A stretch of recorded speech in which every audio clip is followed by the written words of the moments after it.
been iyo propaganda ayaa gebi ahaanba waxay qabsatay social media kadib xarigii walaalkeen Khadarkeyo oo ay dad fara badan siyaabo kala duwan u falanqeeyeen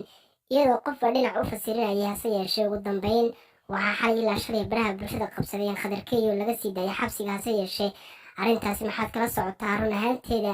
iyo beenteeda dad fara badan ayaa waxaa YouTube-ka soo geliyeen in Khadarkeyo xabsiga laga sii daayay waxaana hadalkoodii ay kasoo hoos qaadeen Soomaali badan waxayna ku faafiyeen baraha bulshada haddaba arrintaasi maxaad kala socotaa Khadarkeyo miyuu weli xorriyadiisii helay mise xabsiga ayuu ku jiraa arrintan ayaan rabnaa inaan halkan idinkula wadaagno iyo sababta ka dambeysay Khadarkeyo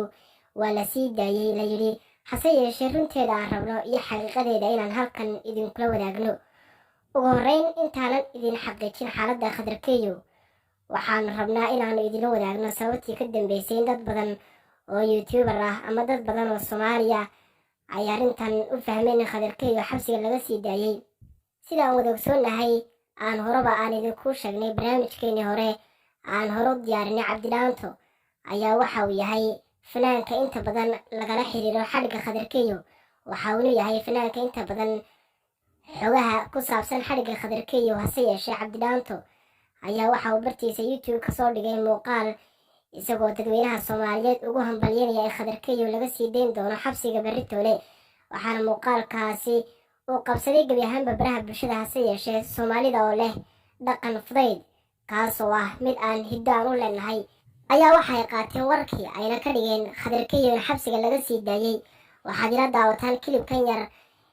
ee aan ka soo gooyay muuqaalka Cabdilaanto oo ku leeyahay waxaa Khadarkeyo xabsiga laga sii dayn doonaa Baritoole waxaan rajaynaynaa inaad daawateen kilibkan hase yeeshee muuqaalkan ayaa waxaa qaatay gebi ahaanba YouTube-leyda Soomaaliyeed waxayna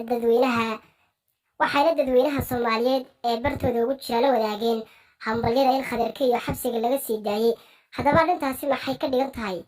run miyaa mise waa been arrintan waxaan halkan ku caddaynaynaa haddii aanu nahay bahda xaqiijinta wararka inaysan jirin in Khadarkeyo xabsiga laga sii daayay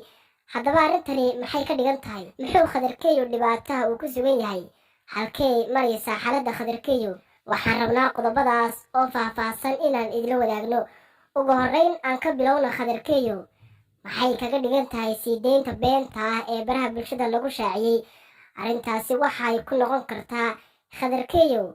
dhabarjab aad u ballaaran maadaama dad fara badan oo Soomaaliyeed iyo sidoo kale mas-uuliyiin ay ku hawlan yihiin soo deynta Khadarkeyo markuu qof maqlo Khadar ayaa la sii daayay haddana hawl uu hayay waxaa ka doonto shaqadii iyo dadaalkii uu hayay waxaana dadka baraha bulshada wax ku qora halkan uga dardaarmaynaa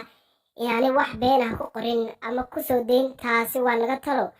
waana naga xasuusin haddaba daawadayaal inahaas waxaynu kusoo gabagabeynaynaa muuqaalkeena fadlan haddii aad nagu cusub tahay subscribe noo saar sidoo kale gambareelka furos islamarkaana muuqaalka like saar siina sheer garee oo la wadaaga saxaabtaada waan isku maasan tahay daawashada muuqaalka